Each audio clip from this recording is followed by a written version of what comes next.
Bien. Vous allez bien? Toujours et vous? Oui, très bien. Donc, On enchaîne les vidéos, hein, si jamais. oui, évidemment.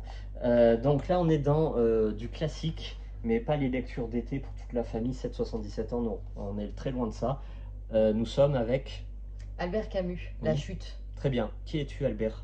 Albert, c'est Oui. un auteur français né en 1913 à Mondovi, en Algérie. Très bien.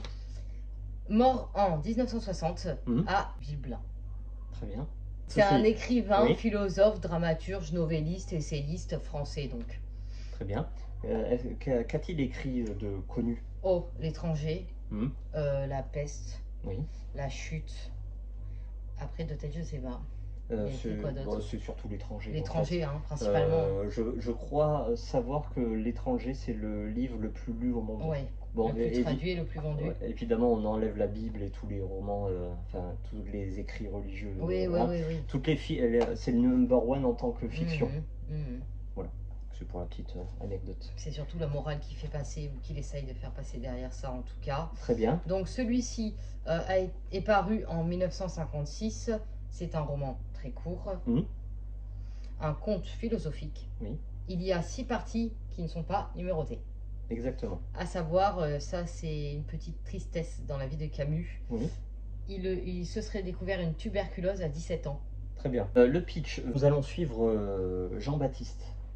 Guingamp, je déconne.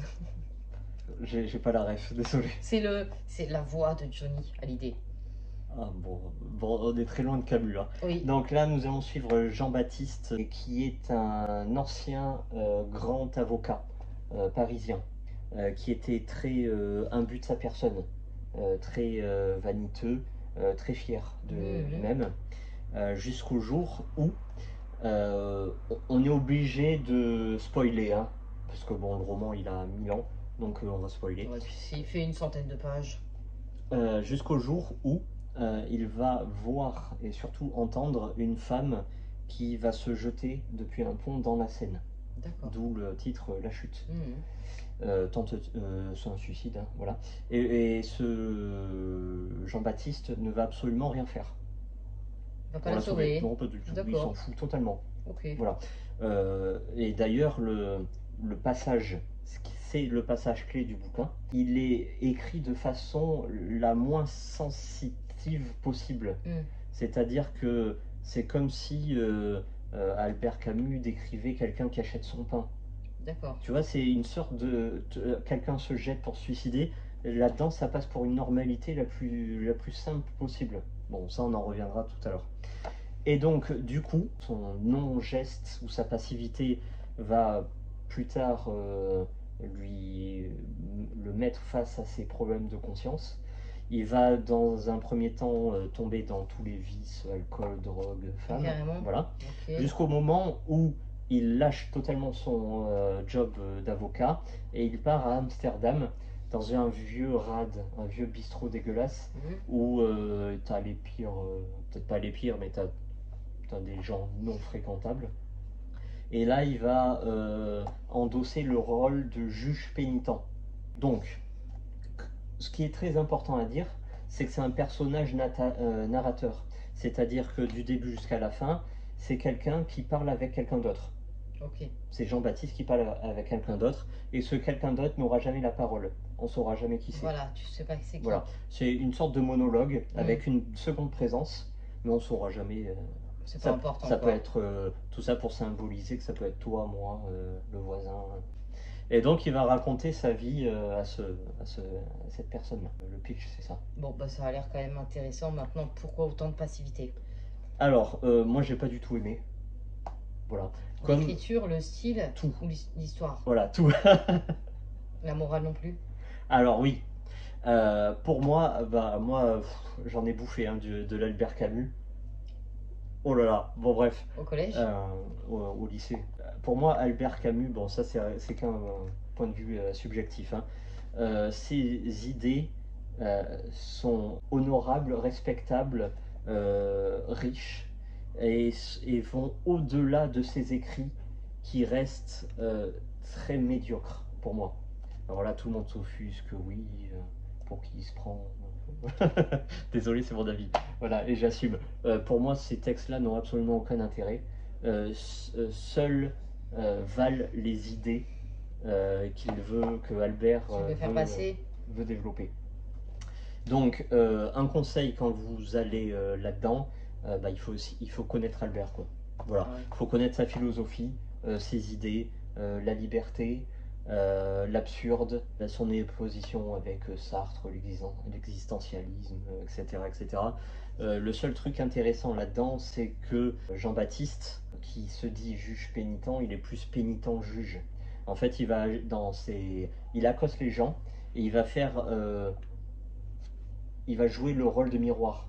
C'est-à-dire qu'il te balance tout ce qu'il a fait dans sa vie de mal, tout ça pour que l'autre voie un miroir et commence lui aussi à raconter sa vie et à expier toutes ses fautes.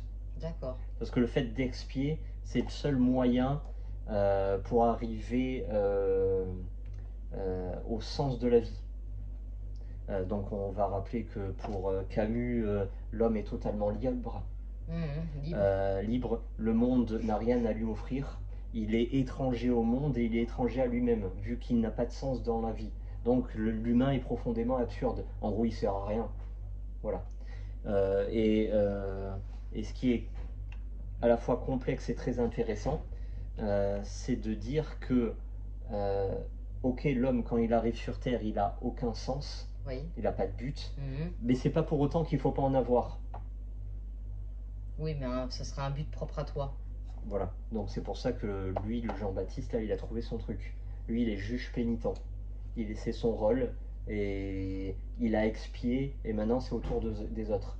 Donc ça se rapporte directement à l'histoire propre de Camus qui, grâce à la chute, expie ses propres fautes et il demande exactement la même chose pour ses contradicteurs parisiens, les existentialistes, Sartre et tout ça. Voilà. Question de philosophie. J'ai été clair ou je sais pas si j'ai été clair et ou pas. Je dirais même précis. Oh. Oui, parce que j'ai tout compris ce que tu as dit. Bon, très bien. 150 pages.